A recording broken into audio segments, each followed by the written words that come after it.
iPhone 16 Pro Max versus Galaxy S25 Ultra. Which one is aging better? By the end of this video, we're going to find out that very thing.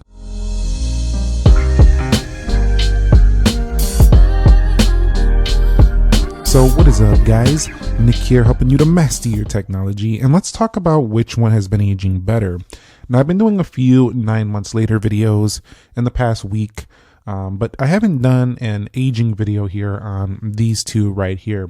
I've had the 16 Pro Max for 9 months, and you've seen in my recent videos that I have switched down to the 16 Pro for a daily phone for its one-handed coziness. I'm also running the iOS 26 beta on here, which has breathed new life into the iPhone 16 Pro Max. For some people, they're loving it. For some people, they're not. Now, on my S25 Ultra, this is one of my main smartphones for the Android side. I do now use a SIM in Android devices as well. I used to switch back and forth between them, as you've seen in some of my older Switch videos. But I'm not running the beta of One UI 8 on here, just the pure stock One UI 7 currently as of this recording. Now, this one is about around 6 months old or so, and the first thing I want to drive home is which one is aging better in terms of the design. We'll talk about this here. Now, the 16 Pro Max is doing very well in terms of the front display with these super thin bezels. I've been finding not too many phones that have beat the 16 Pro Max with these ultra thin bezels. They are just absolutely gorgeous right there. You tell me more than 3 phones with thinner bezels. I think it's like the S25 Edge and Plus are like the only ones about as thin as these bezels. The dynamic island, though, is not aging very well, in my opinion. It's been out for quite some time. We're looking at since the iPhone 14 Pro Max. So this area of the phone not aging gracefully whatsoever. Although I can't really say that Samsung is super clean with its punch hole, even though it is better than the dynamic island. We've been seeing punch holes on Android phones across the board for a long time, and I'd like to see both of these companies just go straight to all screen devices if possible. Maybe integrate the camera into the bezel. That would be very tricky with these incredibly thin bezels. I don't know if we'll see that, though, because there have been struggles with getting a really sharp camera under the display. That is a technology thing that we're taking a while to see. So I don't know if we'll ever see it, but that would be really incredible if we can get the same sharpness and somehow hide it under the display or get it in the bezel or some different location so we can get a full immersive all-screen experience. So yeah, now with the S25 Ultra, it's been aging well as well with its design. We do have a flatter edge here, and some people don't like this one as much as the S24 Ultra because it's not quite as unique as that one was.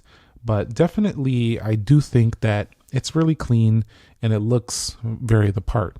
The only issue I'm having with Samsung phones now is that if you look at all of them, like down to their mid-rangers to their upper end devices, they kind of all have a very, very close to similar look. So they don't all like really stand out. They kind of, I feel like Samsung hasn't taken huge risks in design in a while either. So neither of these companies to me have been doing anything incredibly risky in terms of these standard flagships. Not that they have to. If it's not broke, don't fix it.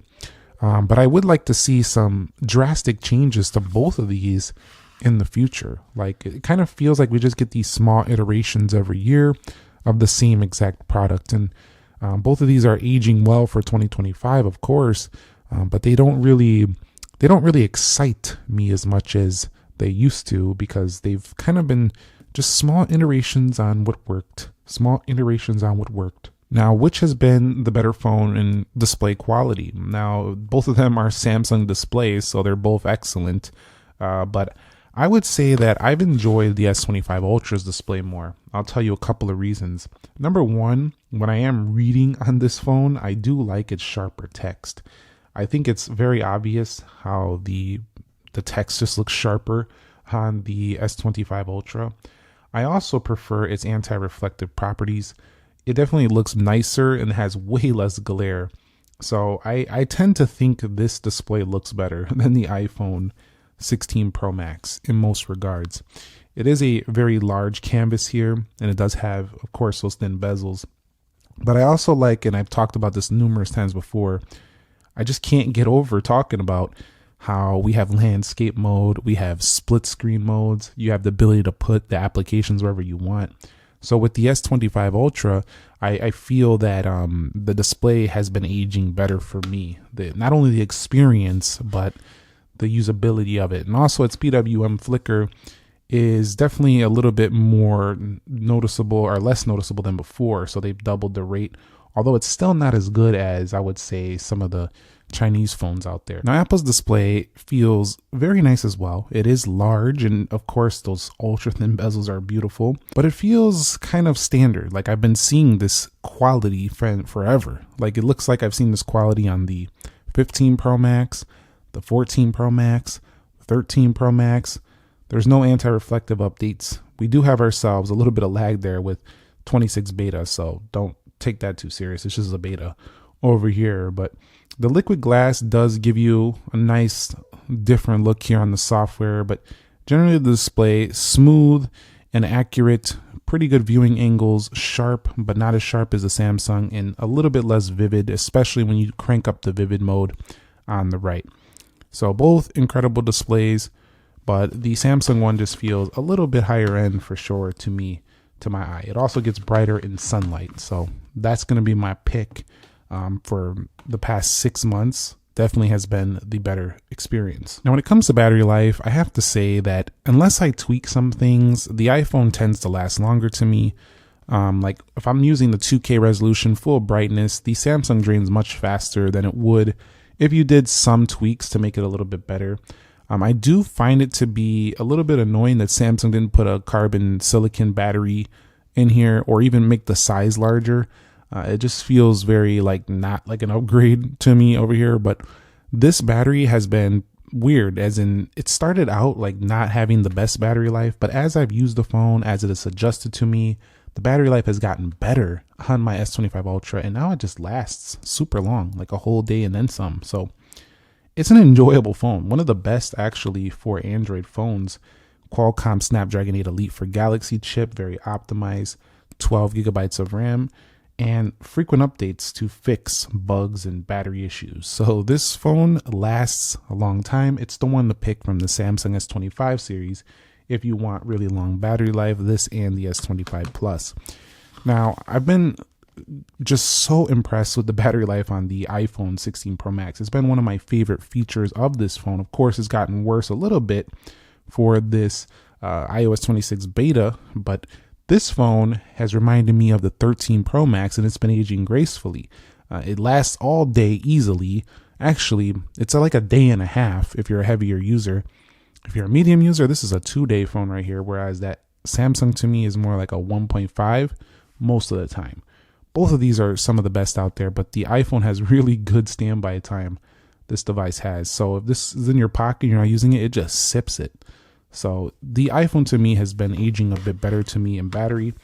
I just had a little bit more inconsistent experiences with my S25 Ultra, but both of them at the end of the day generally are very long lasting phones.